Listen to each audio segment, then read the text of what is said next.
Well, good afternoon. Thanks very much for the invitation. It's quite incredible that the discussion of the idea around entrepreneurship has, I think, dominated an understanding within a classical liberal framework of its centrality in economic growth.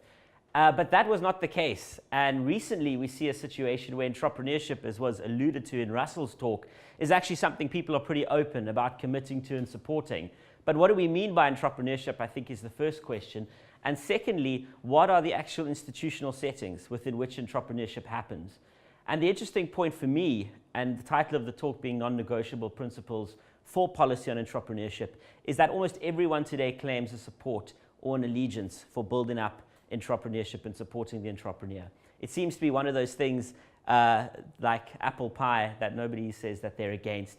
But the key issue at the moment that is at stake is that many times the idea of entrepreneurship and its prerequisites seem to be completely lost. And there was an article written by Sam Gregg, who's a researcher, director of research in the United States as an institute.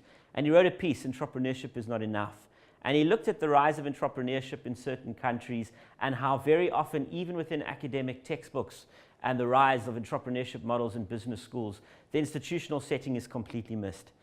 Now, we do have frameworks like the Index of Economic Freedom and Fraser Institute's work and that of the Wall Street Journal and several others that speak around data and that show clearly what you need to do to create an economy that's vibrant. But very often policy making at different spheres of government and the ends within which justification is given for certain policies is quite messy and quite hazy. And I draw on a personal experience working in government, heading economic development within a South African municipality, but also some of the debates that happen when people discuss things with each other. So just to define the notion of a first principle, the idea of first principle, having been a philosophy student, came about at a seminar at Princeton University, and really at its most basic, the right to life is a first principle. All legislation that is derived in a democratic society is based on that idea that that is a non-negotiable. So if a legislation were to presuppose that your political opponent deserves to die, the right to life is the first principle by which that legislation doesn't pass muster. So basic points on jurisprudence. I think what gets quite interesting is when we get into a discussion around not just our right to life, but how we live, most notably our right to enterprise, to make within our lives what we want and what we desire. And there, I think, there's more than just one fundamental first principle because it gets a little complicated, more so than just life or death. And so what I've looked at through the course of reflecting on both my own work in public policy, but also in sort of some of the debates happening around us, and now as somebody who, on behalf of investors, invests in individual businesses with capital, is what are the non-negotiable principles that we can assess. And so I'd like to go through 7 proposed non-negotiable principles. The idea of the paper and the dissertation would most likely be for an audience where there's some acceptance of the need to implement a generally liberal approach or liberal philosophy. And so I keep certain other municipalities in mind here in South Africa, but in debates with peers across the world. And so the first principle is that of local limitation. Because what's happened is I think we've all accepted decentralization as a key component within a federal system. But what happens when you decentralize and you've then got municipalities which hold an awful lot of power? Now, sometimes things go fairly well. It appears in China, when I was there in Beijing, there was a very clear effort to decentralize the regulatory role from the central government to municipalities. And because you've got so many Chinese cities, they all had to differentiate themselves, and a number got rid of hundreds of pieces of legislation and rules that effectively undermine their competitiveness, leading to a situation where there are parts of China where there is a really big openness to markets. And there's a lot of work that Leon Lowe and others, I think, have brought out in this regard, and also Martin Davies at Deloitte, who spoke at FMF recently. The issue observed at the University of at UCLA, Los Angeles, by 2 professors, Peter Gordon and Harry Richardson, around this issue of legislation at the local level was summed up, I think, very well in the following quote, that essentially the collapse of command and control economies in the Soviet Union exposed the fallacy of central planning and command and control approaches, but at a federal level. And that same mentality and approach continues to inform spatial planning ideas, local government ordinances, licensing requirements, and basically schools of city planning across the world, as a fundamental assumption on how you approach things. So all of a sudden you move away from a framework where you've got a central government with explicit command and control to local authorities where that's the approach taken. And that fundamentally for me is a non-negotiable area where you need to ensure limitation at the local level for entrepreneurship to thrive.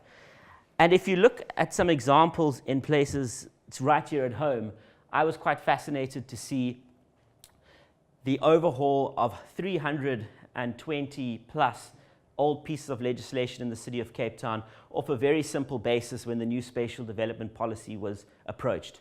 The historical situation was that you tell entrepreneurs where to operate in one place, you can then live and have leisure in another, recreation in a third, and the idea of the state completely controlling at one stage, even down to your race, where you should live, how you should work, and how you engage in enterprise was very clear cut. And it is not a big effort to deregulate, to enable entrepreneurship away from those sorts of approaches. So the single spatial planning policy for the city of Cape Town, essentially on its passing, completely obliterated those initially 260 old policies and bylaws, and then later on the remainder that got us to over 300. And it's Temanola Chungu's point that he made very clearly at an event we did in Kailicha through Ineng, where he said, never trust government when they tell you things take time. The ability to change the legislative environment is certainly there, and it applies just as much on this as to things like title deeds, which are of fundamental importance. Now, the idea and the reason why the relationship between entrepreneurship and government at a local level is also important is just that so many of us as human beings now find ourselves in cities. For the first time in a couple of years ago, we reached an era where the majority of human beings live in cities. And so our liberty and our ability to live our lives in terms of that right to enterprise and be entrepreneurial, even if we don't define ourselves as entrepreneurs, is going to rest to a large extent on whether or not we have local limitation. That is, that spatial planning policies, licensing and things like that are premised on the idea that individuals should have the right to choose where they wish to live and to live on the basis of doing that which does not hurt others but advances their own self-interest.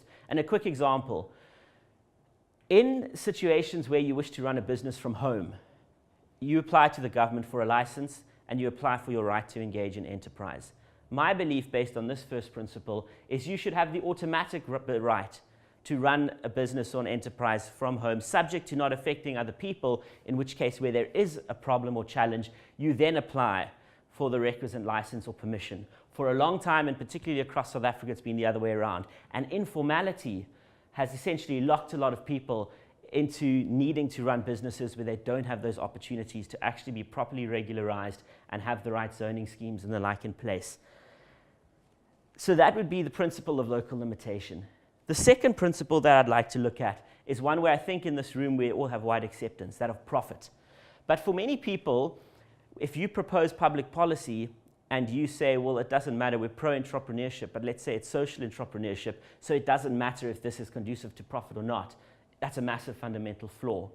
Because profit is the only way by which we, as individuals, business people, or employees of businesses, can know whether we're serving millions of people out there, potential customers or current customers, who we can never meet, can never know, can never personally interview to say, what do you like?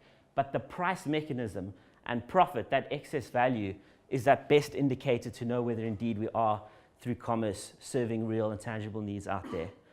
And to put ideas to the market and to test them through business has to have a recognition of profit as fundamentally required and fundamentally just. And so any policy which presupposes a consideration of profit as negative, as something that can be excluded, you're purely going to have a social enterprise, I think violates that specific first principle. The third one is a very interesting one in that it relates to the principle of non-distortion. So for an entrepreneur to serve the market, you've got to read it accurately.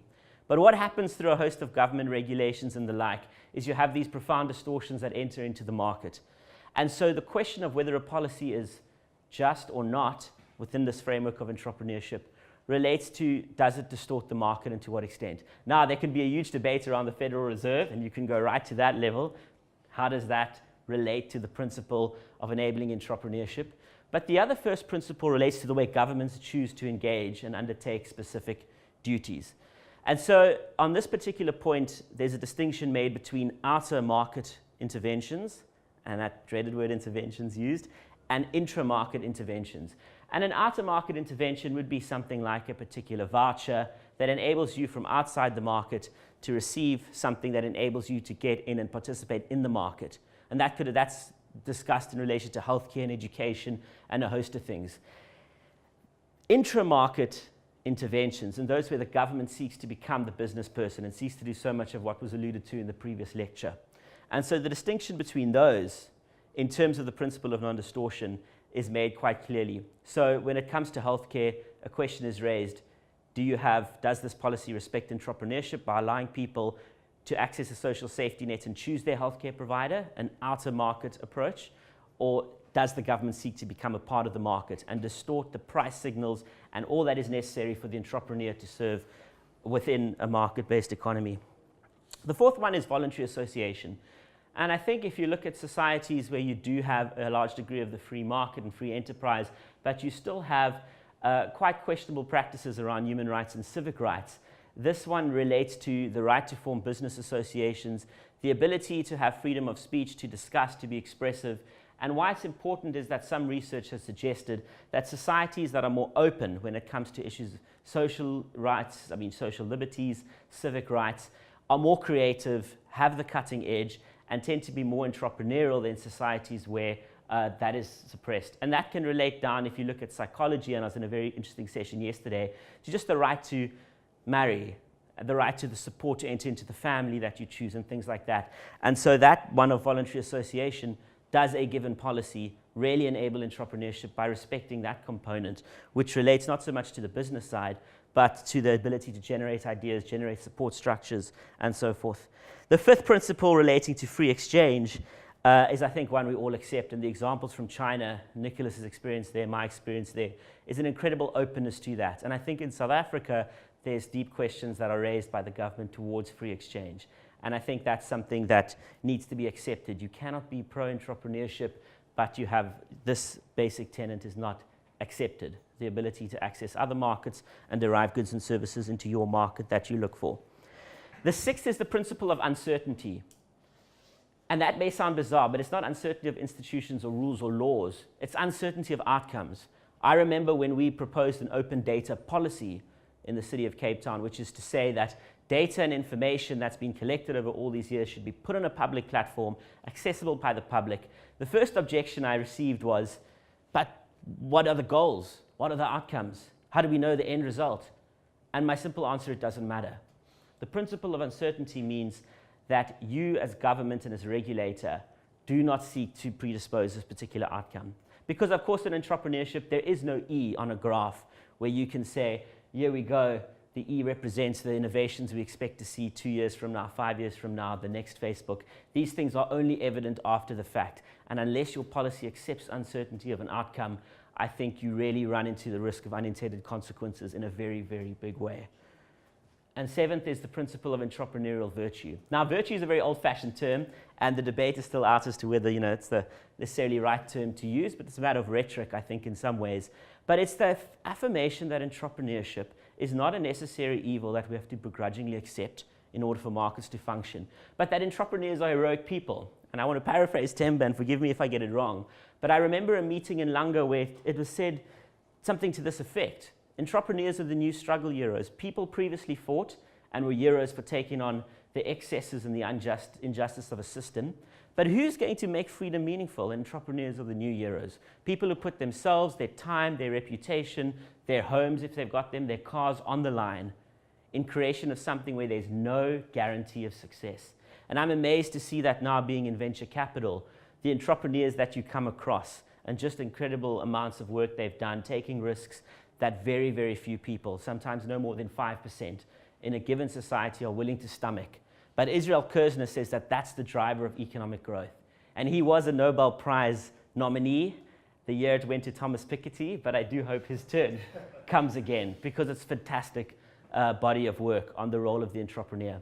And I think entrepreneurs are sometimes, for certain academics, seen as fairly worrying or difficult to quantify, because you precisely can't quantify what an entrepreneur is going to do, and there's no predictor that you have. So entrepreneurs do not fit into any particular model, which is something that is, I think, very, very difficult for a lot of people to accept. But also there's certain qualities and traits within entrepreneurs that philosophers like Michael Novak, a very big supporter of a free market, speaks of as actually moral qualities. This incredible sense of hard work, this commitment to serve others, this willingness to sacrifice, a notion of industriousness. And celebrating entrepreneurs is not often done the way you have celebrations via statues and things like that of politicians, let's say. But recognizing a sense of entrepreneurial virtue and its goodness for society, I think needs to be an assumption within any law that claims to be in support of the entrepreneur. And so these are the 7 non-negotiable principles, and I'd be happy to get into some more examples within the 30-minute time frame in total on how I see this playing out on specific policy issues. But let me just conclude with a tactical point. I think that as much as you've got people who are incredibly ideological, you've got others, a great many fellow citizens and people in this country and elsewhere, who really want what practically works. And if you look in politics, you've got this notion of an Overton window. Things you can say that are acceptable, that allow you to actually make ground, get political reform, and move towards an open, free, and prosperous society.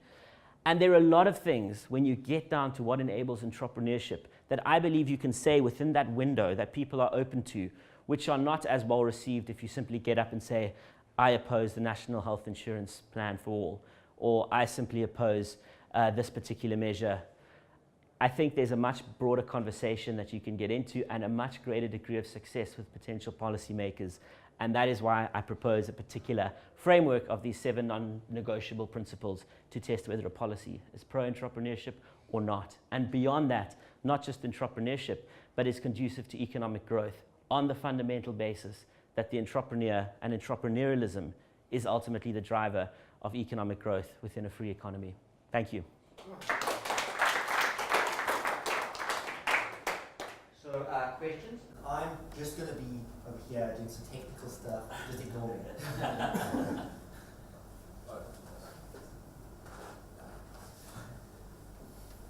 Yeah, Graham. Thank you. So, would this be a framework that you would pitch to city council level, municipal level policymakers, or I mean, I guess it can be effective at different tiers of government. Sure. So is it a piece of advice essentially for? I mean, I guess A, for us to assess things in an analytical capacity to some extent. But B, is it a piece of advice essentially for policymakers? That's the first question. And then secondly, to say, do you see it as essentially a case of, if we write a clause in entrepreneurial policy at a local level and it violates any one of these kind of principles, scrap it and rethink it, kind of forge something that ticks all those boxes right the way through? That's the thing. I would say, yeah. So the whole ideas were sort of grown, and an encouragement of Yuri to keep pursuing it out of 5 years of practically having debates ranging from civility to stand-up fights with people across different parties on what actually enables entrepreneurship, which is a much easier debate than something that sounds very conceptual and far away like the free market, even though actually it's relating to innovation and growth and development. So the answer is certainly yes, that would be where I see some potential effectiveness. And then to measure exactly any claims of supporting entrepreneurship in any document, or even saying, hold on a second, here's a document that doesn't mention entrepreneurship, here's another proposal that says we are for entrepreneurship as a government, let's actually test it, and to be able to tangibly say it's failed to meet these 4 criteria. And so there's a lot of work of other people I've been able to draw on who've been focusing on entrepreneurship in specific areas, local government or technology in the case of the principle of uncertainty. You never know where tech can take us. But I'm trying to bring that all together into something that's an easy guide for people in policy actively. Yeah. Do you have any comment on the government's initiative to, it doesn't say promote, I can't remember what the exact term is that the government is using, but to bring about, or say artificially in the case of government, a whole lot of black industrialists, which seems to me to be really nonsensical. Because at the end of the day, I think that's going to generate into a situation where it will be the favorable rent seekers, black rent seekers, who will be the ones to benefit on such an initiative. Do you have a view on this? Yeah, I think, any government policy, and that to me would go to a principle of non-distortion. When you're favoring certain people over others, there becomes a huge challenge. Now, I have to admit, I'm not particularly familiar with the Black Industrialist Program, but I am aware from people who are entrepreneurs, two observations. The first is that many things that claim to support one particular group, you find rent-seeking happen, and very often they're people of other race groups who are not in the legislation. So as working even within a racialized context like that, you just don't see the outcomes that are envisaged by proponents, whether you agree with them or not. But the second is that it has a very negative effect on people who are trying to start legitimate businesses, whose entire model is then disrupted. So I'll give an example. Yesterday, we were assessing a company that creates effectively tuk-tuks, these small little vehicles that out of South Africa, manufactured not far down the road. Had this business come into effect, and they're getting orders overseas now, in fact, the bigger market they're focusing on outside is South Africa. Had this come into effect a few years ago, they would have been negatively affected by the government's attempt. This company spent not more than 6 million developing this, and they've got actual vehicles. Had the government's program of spending over 1.5 billion been taking place, where people played golf twice a week, entrepreneurs, so-called, they would absolutely have distorted this marketplace. And so thank goodness that thing collapsed, and we're sorry about the 1.5 billion that just disappeared with it. But there's that distortion. And it would be a great pity, because this company may have gone under just like that one, simply because it was being crowded out by virtue of subsidy through another sector. Yeah. So that would be my caution. Just an experience. Sorry for the follow-up. How would you assess national policy to the extent that there is such a thing towards entrepreneurism on the basis of your matrix that you've... Sure. Yeah, well, the first is I think the Department of Small Business Development should be rather a unit within the whole of government that says, how do we get rid of the regulations that make it difficult for small business to exist in the first place?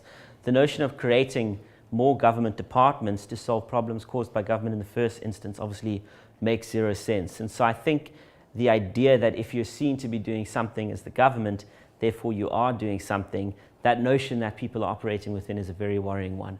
I mean, I know that there are so many organizations out here. When I did an audit of what's in Cape Town, over 100 organizations committing to small business, working with them, either NGOs or enterprises themselves, absolutely doing things that government agencies don't appear to be doing. And when you do have government agencies doing them, they're staffed by people who don't know business, who 99% of the time I think you could say have never run a business, maybe never even been employed in a business, and you just have a greater degree of extortion. And it's a great arrogance. I don't understand why people in politics feel the need to prove they can run an economy or run businesses in particular.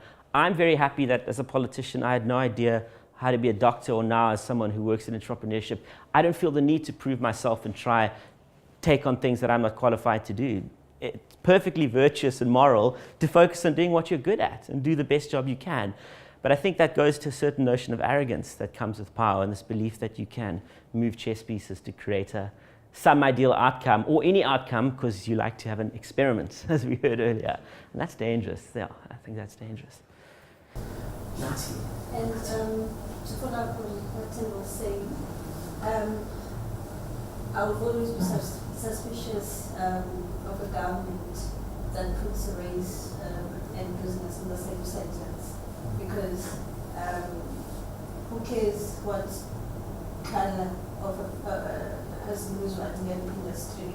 I mean, a factory, for instance, is, as long as that person is running a successful business, they employ people, and who really cares that they're black or they're white or pink or that kind of thing. And just one more thing on the sugar tax that the government is proposing. Of course, Minister Mutsoaledi will tell me that they want us to be healthy and all that nonsense. And if you look deep down into what they're really saying, they want to police you. They don't trust that as an adult you can make your own decisions, and so they see themselves as a big brother. People must be healthy. So this is one of those ways that government wants to take away the liberties that we should have as adults, and So when a government is proposing such a policy, it is we should make it our business to know what is this policy saying, what is the liquor bill saying, how is it going to infringe on, if someone is in the liquor trade business, how is this policy going to infringe on how they run their business? Because now, if you're let's say a small business owner and you have to spend more time looking into trying to please government than running your business, then what's the point of being in business? So it's each and everyone's role here to of course policies, writing a policy would be boring and all that kind of stuff, but it is in the details that are hidden in the that will ensure that will your business be successful or not, depending on what that policy says. So I'm just adding to what you say.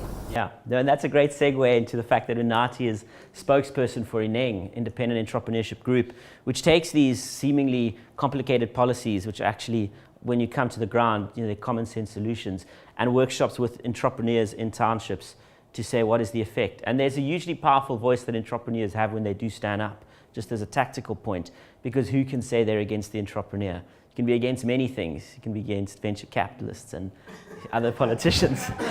But an entrepreneur is a difficult person to counter. And so, yeah, I think that's great work. And look, just one point quickly on Hayek, just to come back to, one of the fundamental thinkers of our age. You need to refine what you say to fit the language of the prevailing society that you're in. And that's not to compromise, but to say things that people can relate to. And certainly, I think in our experience, based off that principle, almost anyone can relate to entrepreneurship or to the basic notion of mutually beneficial exchange.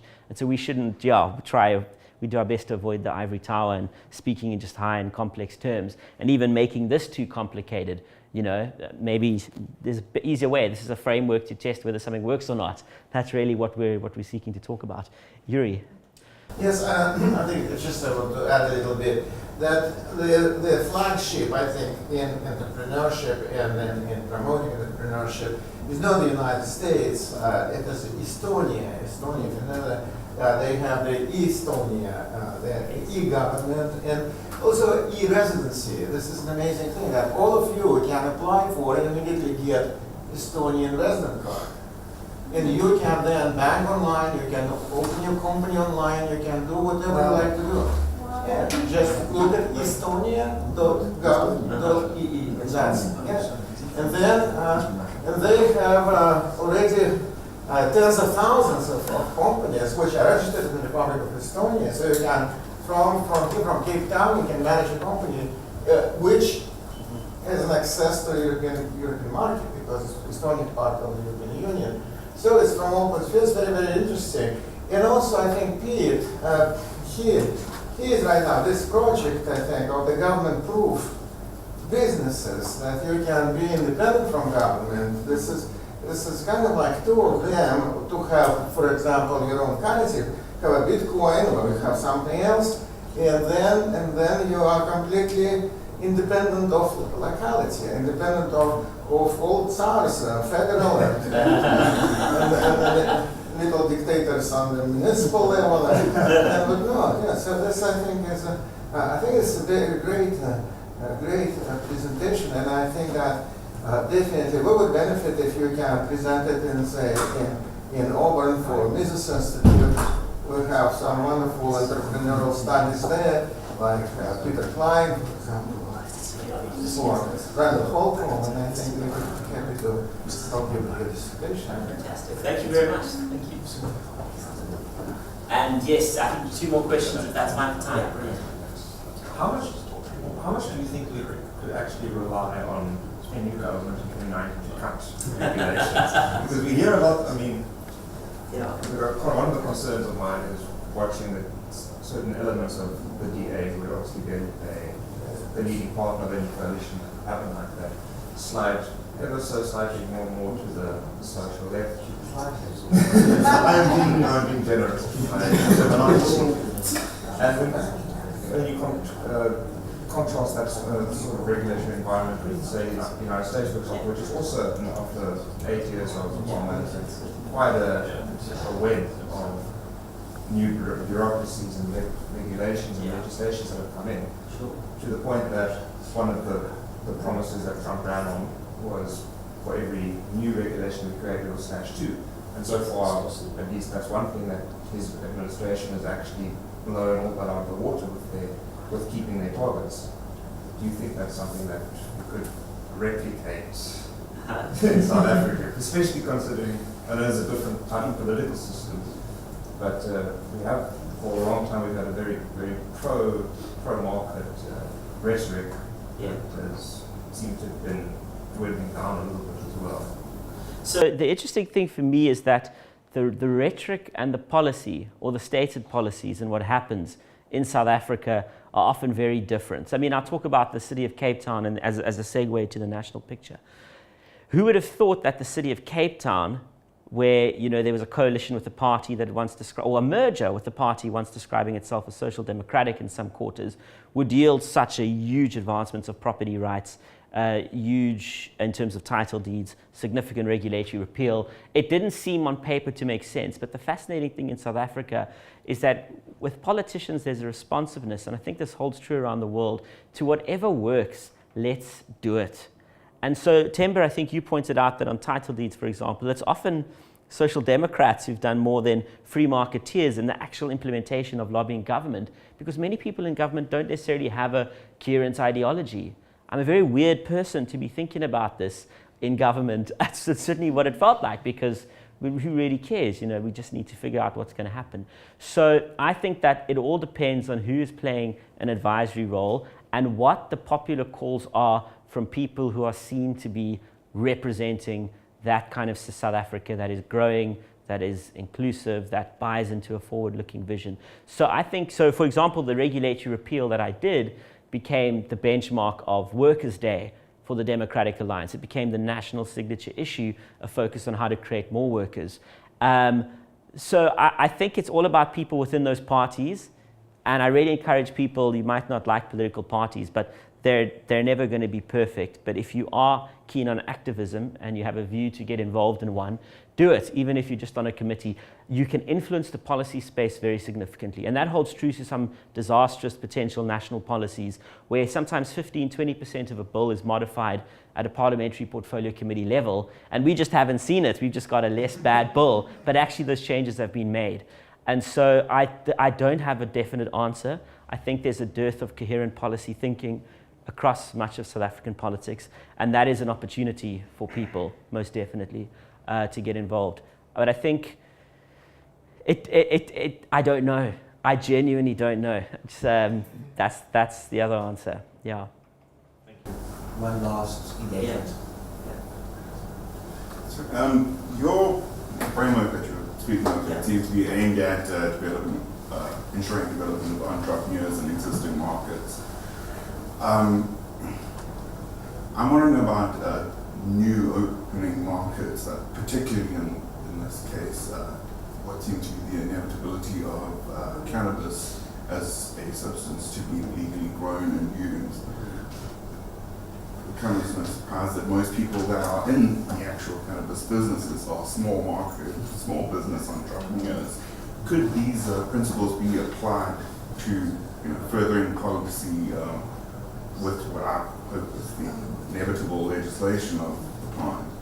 Could it help to ensure that the small business and the entrepreneur aren't kind of flushed out, especially with regards to the big brotherism that lovely lady was speaking of?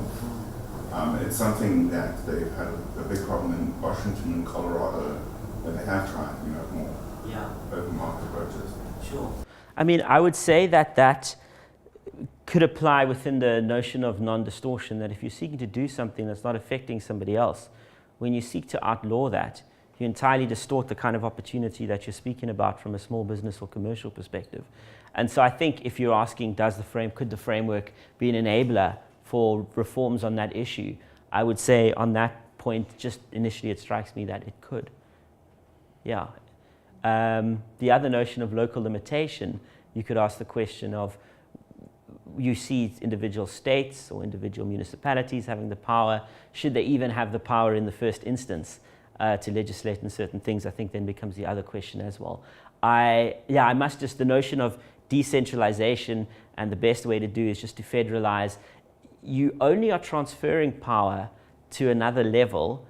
And yes, it's preferable. The joke is national government can kill you because they got the military and the power. But local government can make you want to kill yourself because the regulations, they just come at you from a different angle.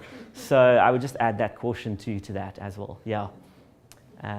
But I wanted to, even though now I'm not a politician, and to answer your question, so I'm very comfortable saying I don't know, I think that the prospect for incredibly good policies to emerge within a new government where the current opposition party and others are playing a role, where you're going to see very sound policies, is quite strong, because people are at the point of view where they're just like, we've got to do something that works.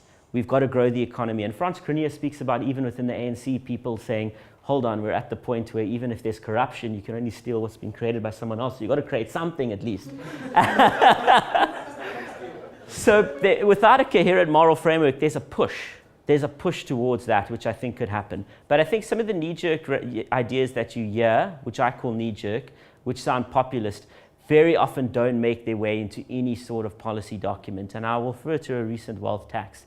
It was an idea that was articulated, but it is found nowhere and has since not been brought up as a coherent policy matter. Was that perhaps the one that Musa Mawani mentioned just like a week or two ago? That's the one. That's the one. I sent a very strongly worded email to him. He got many of those emails, I believe. Look, I'm already evaluating my options where else I can do the national health insurance coverage. But I encourage those sorts of emails. Look, majority of politicians, and now that I'm not one, I don't need to sound like I'm defending my previous life choices, but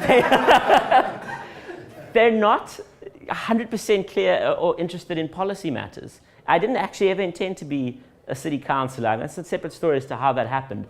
But the key thing is that there are other things on people's minds, and most of that is to win an election and is to keep good relationships with the people that make it possible to govern in the first place. So anything that makes life easier in terms of policy proposals and the like, I think go a very, very long way. When I'm in the city of Cape Town and Temminolo Chungu comes to me, it's amazing that here's a proposal around deregulation, around getting rid of things. That's very simple, that's easy to understand.